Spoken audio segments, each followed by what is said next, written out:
Hey everyone, thanks for checking out my video. I wanted to put some information out there about how to deal with if you lose power during a winter storm. I love watching these types of videos, and this isn't a prepper video, it's just common sense knowledge that everyone should have and I've acquired over the years and I wanted to share with you. But the reason I'm throwing my information into the ring is because there's a few things that I think people miss. And there's some just general winter safety, winter maintenance items that I also think you should do outside of your house every year that's really going to save you a lot of money and not put you in a bad situation. But I'll talk about that at the end of the video. Here are my 7 areas that I think you should focus in on if you lose power, whether you're in a house, an apartment, and even if you get stuck in a car somewhere. These are 7 areas that you can focus in on to have a very comfortable time, a safe time, and make it till better weather shows up. Maybe your power turns on, whatever. But these are my 7 areas you should focus in on.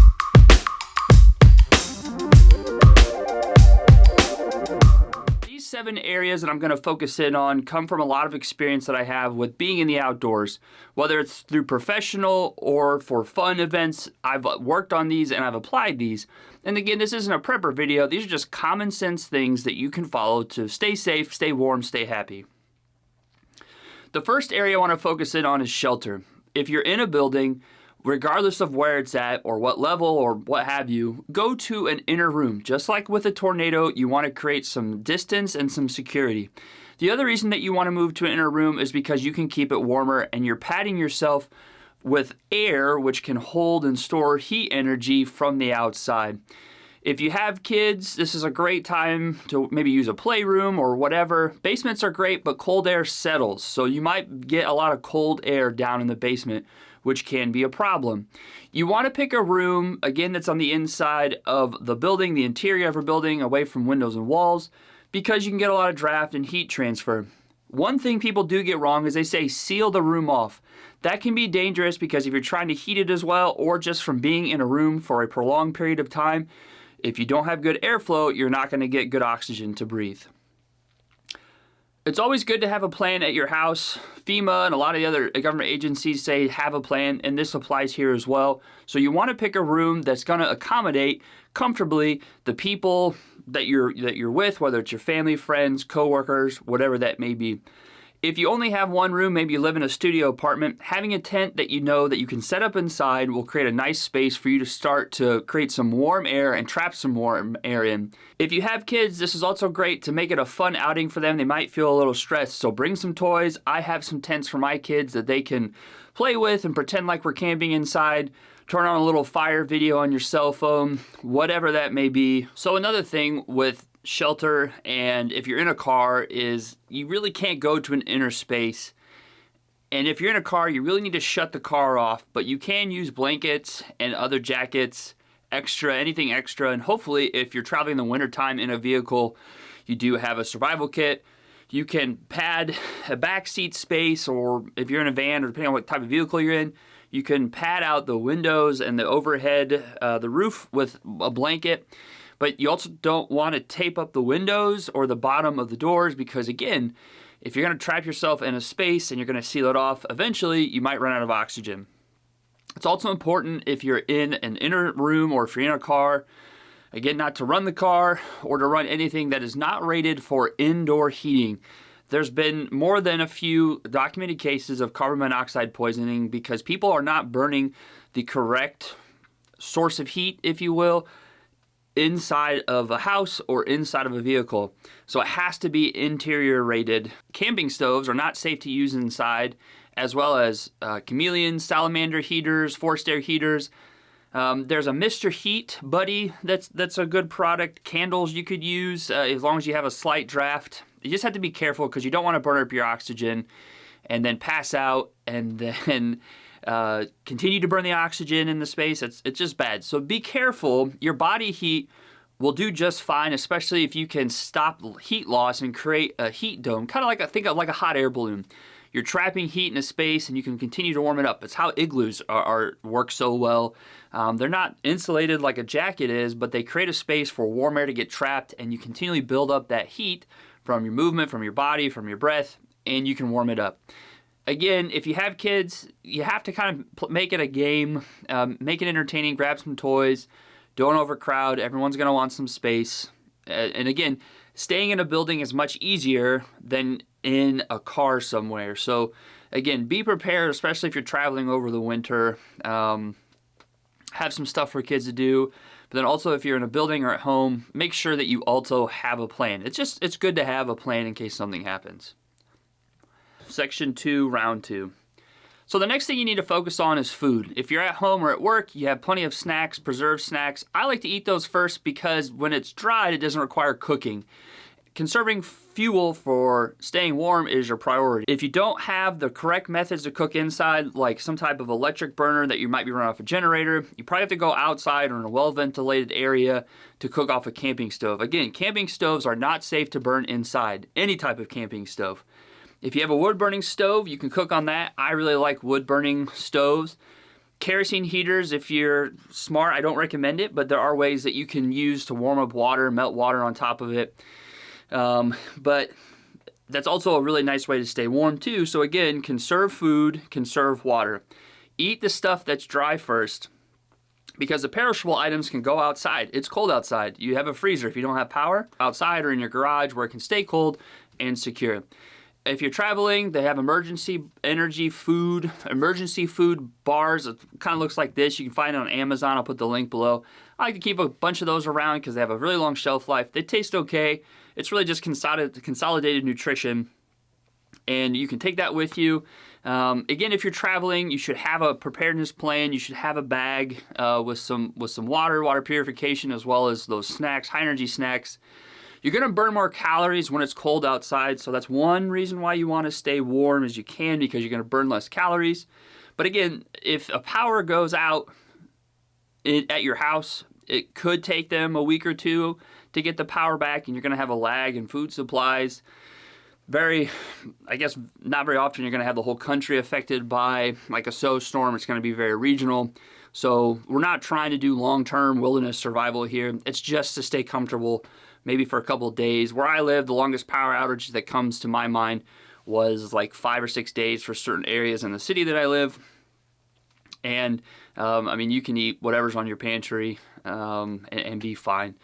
Also, keeping stocked up on your pantry, like having a snowstorm happen at the end of the week where you might go shopping can be tough. So I like to keep just a pantry of dry goods and canned goods just around for a couple weeks worth of meals if I need it, and it's just nice to pull from and rotate. Just nice to have. Food security, it feels great.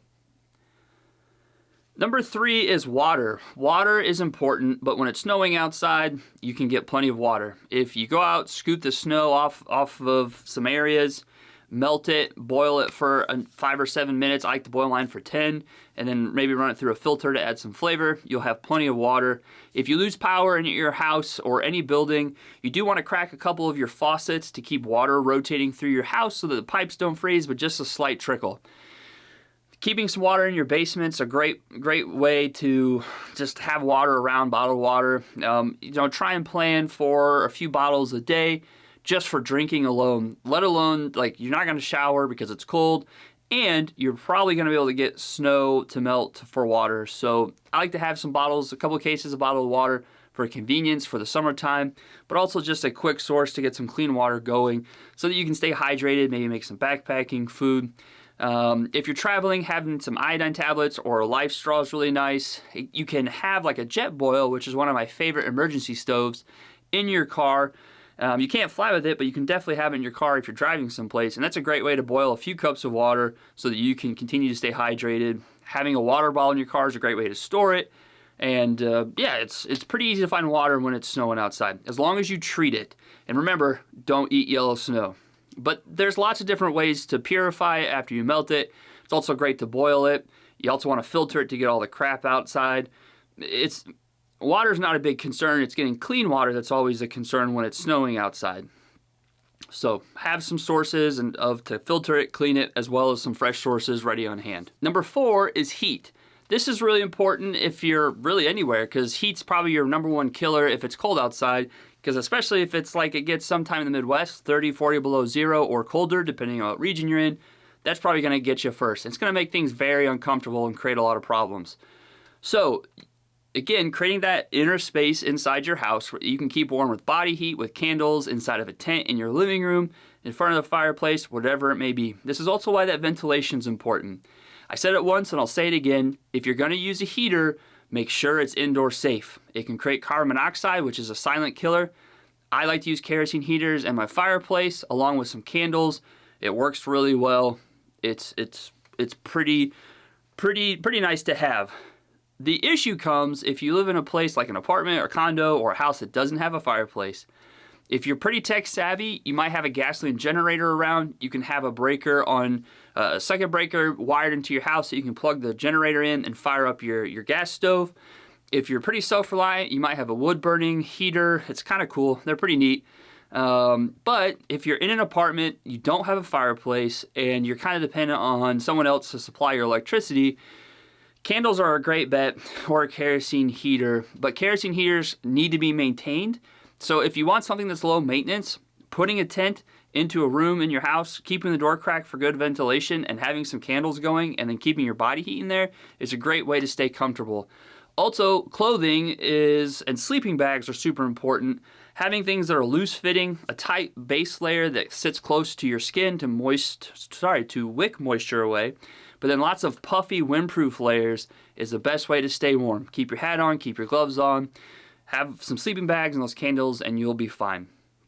If you're in a car, again, you can create that shelter with blankets and Mylar safety blankets or survival blankets to trap that heat, and you don't want to you need to be careful about burning stuff or not burning anything in your car, but layering, staying moving, doing different things, easy way to stay warm. But creating that shelter anywhere is one of the easiest ways and best activities that you could use or pursue while you're trying to stay comfortable during this power outage to stay warm. Once you're in that shelter, it's going to trap your heat, and then you can add supplemental stuff. And honestly, if you can get away without turning on any supplemental heat and saving it for the nighttime when it gets really cold and you're trying to sleep, then it's all well. One thing to note too about the nighttime and sleeping is be really careful of your type of heat source. It's really dangerous to sleep with a kerosene heater on at night because it's unattended, it could tip over. There are safety features on it, but again, it can be very dangerous to sleep with a fire or anything unattended at night. You might want to rotate or keep an eye on things. I like to manage it where my fire's dying down and I just have coals, and then I can go to sleep, and then when I wake up it might be a little chilly, but I can get it going again. Also, pre-warming your space if you're using like a kerosene heater, or if you have an emergency generator, warming up your house and then turning things off at night or down to conserve that fuel, or just conserve whatever energy that you have left to heat your house is a really smart idea. But preheating it and letting it cool off and then starting it back up again in the morning, and then kind of moving around and conserving energy during the day as far as heating your space goes, is a really smart energy rationing idea. The fifth area I want to talk about is first aid. If you have a chronic illness, it's always a good idea to have as much of the medication that you need on hand.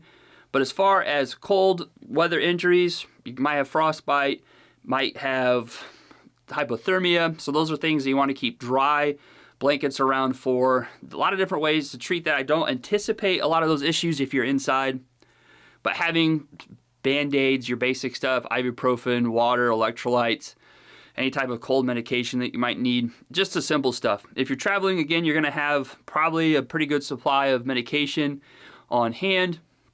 If it needs to stay cold, that's easy to do if it's cold outside.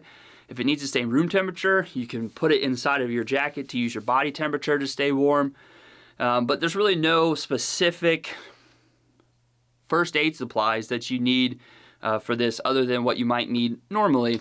And then just warm stuff if you do get exposed to the cold for a long time. The sixth area I want to talk about is lighting. I'm a big fan of electric battery-powered lanterns in AA, in D, in AAA, 123s. Having different light sources, especially light sources that can use multiple battery types, hugely important. I also have an emergency radio that's hand cranked, has an internal rechargeable battery, uses 2 AA's, is solar, but also has lights. It's a great thing. Candles are also great, but candles have an unlimited shelf life as long as animals don't get them, but once you burn them, they're gone. So it's a balancing act. Also, with different types of lighting, if you're running a generator, I'm going to allocate those resources to keeping things warm, as well as cooking and cleaning and charging and entertainment. I'm not going to turn lights on off a generator if I don't have to, although it is possible. I'm going to use battery powered stuff. I also like to check and rotate my batteries regularly and organize. I use a battery daddy, which looks like this. This is a great tool to organize your batteries with. Super helpful. But lighting is really important. You want some headlamps. You want some stuff you can hang at different spots. You want something in the bathroom. It's also nice to have batteries for kids' toys around if they run out. Again, you're trying to keep them occupied when you might not have cell service. One other thing about lighting and generally electric is, especially before storms, I get to have a bunch of large battery packs that I charge in and make sure it's charged up. You generally know when a storm's coming. There's not a lot of conclusive evidence whether it should be plugged in all the time or not. I'm going to do some studies on that, some testing maybe one day, and get a better answer on that. But it's always helpful to have, because if nothing else, your phone has it. If you're in a car, hey, you can turn your car on, let it run, charge your phone, shut it off, walk around outside. So I'm not too concerned there, but I do like to travel with a battery pack and keep it charged. Inverters are also really nice for your car to move power to other items that might be plugged into a wall. The seventh area is clothing. As I said before, base layer, having multiple extra outer layers so that you can rotate through as stuff gets wet. Once certain items get wet, they don't stay warm. Wool's great, down is great, but the biggest thing you need to be concerned about is staying dry and having baggy layers that can trap heat. Hats, gloves, those are generally the things that get wet the first, followed by your underlayer. But layering with tight-fitting stuff that's moisture-wicking towards your skin, puffery outer layers is a great way to stay warm outside and be comfortable inside. As that kind of concludes my 7 areas. Some things, like I said at the beginning of the video, that you should do every year on the outside of your house is check your battery on your vehicle, check your tires on your vehicle as well, add antifreeze to your fuel line. If you're in a really extremely cold area, you know kind of what goes into preps, but if you're moving to like Alaska, let's say, you need to make sure that you have a battery that's rated towards that. Also, depending on where you live in America, United States, or anywhere in the world really, you have to make sure that the ratio of antifreeze to water is correct for the lowest temperature where you're going to be at. Antifreeze that you might mix for Florida or the Midwest is not going to work in Alaska because it gets so terribly cold up there, and it could freeze your engine block and damage it. Also, checking your tires, making sure you have maybe tire chains, super important, as well as making sure there's no cracks in your tires, and then checking the tire pressure regularly. As it gets really cold, your tires lose air. As it warms up, they gain pressure again, so you have to constantly modulate that.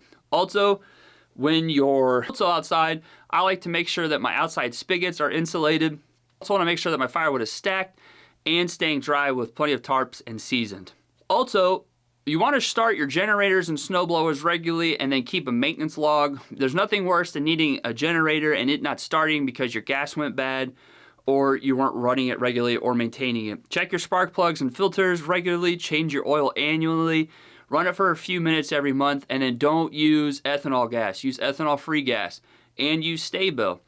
Also, check your wipers on your car. I like to flip them up before a snowstorm comes in because it just makes it easier to scrape off. Also, finally, making sure your snow shovel's around, having salt and sand ready. Great way to be prepared. And then make sure to top off your gas ahead of time. I like to keep a couple extra gallons around too. I've got them for the generator and I can put them in my car. Well, guys, thanks for checking us out. I hope this is helpful. Please leave a comment down below of anything that you think I should have added to this list or some of your favorite tips. I appreciate your time, and as always, I'll catch you on the next one.